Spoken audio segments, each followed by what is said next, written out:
Dans la version originale de Casse-Noisette, Marie n'est jamais partie au royaume des jouets. Elle quitte bien ce monde, mais pas de la manière féerique qu'on imagine. Quand Hoffmann écrit Casse-Noisette, il prévoit 2 niveaux de lecture. Un premier, accessible aux enfants, et un second, plus adulte, beaucoup plus tragique et plus glaçant. Au début de l'histoire, on voit que Marie ne différencie pas clairement le jeu du réel. Comme tout enfant de son âge, elle parle à ses jouets et les traite comme de vraies personnes. Donc, quand elle reçoit Casse-Noisette, il s'intègre tout naturellement à son univers. Il n'a rien de plus magique que les autres jouets. Et le soir de Noël, Marie joue très tard. C'est là où elle a un accident. Une armoire vitrée lui tombe dessus. Sa mère la retrouve évanouie dans son sang, le bras entaillé par du verre. La blessure est si grave qu'un chirurgien est appelé en pleine nuit pour la soigner. Et ce dernier dit à ses parents qu'elle n'est pas passée très loin de la mort. Ainsi, la bataille des jouets contre les souris que voit Marie, dans laquelle Casse-Noisette s'anime pour la première fois, arrive au moment où Marie est évanouie et au moment où son corps luttait lui-même pour survivre. Mais Marie, elle, est persuadée que cette bataille est réelle. Le lendemain, elle a de la fièvre. Et il faut savoir que l'histoire se passe au tout début du 19e siècle, à une époque où une infection, pour un enfant aussi jeune que Marie, est très souvent fatale. Et malgré son état, Marie est persuadée de la réalité de ses visions. Elle n'en démord pas, elle en parle même à son parrain, Drosselmeyer,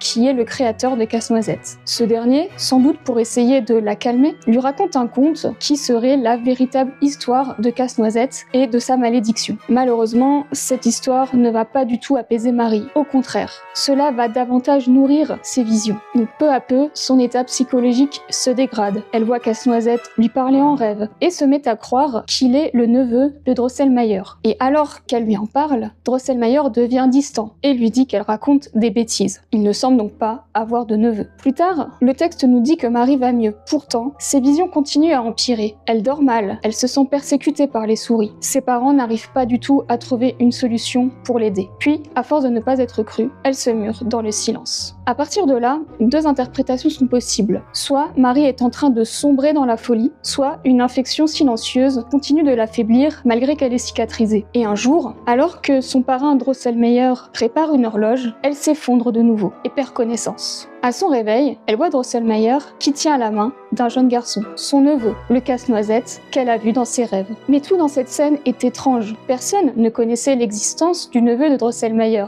Et pourtant, les parents de Marie l'accueillent sans surprise. Ils lui proposent même d'aller jouer avec Marie, alors qu'il semble pourtant plus âgé qu'elle. Et 1 an plus tard, le jeune homme revient dans un carrosse d'argent pour emporter la petite fille et l'épouser. Mais si on se souvient bien, Marie à ce moment-là n'aurait que 8 ans. Il est très peu probable que ses parents consentent à un tel mariage, d'autant qu'il semble que plus personne n'ait plus jamais revu Marie.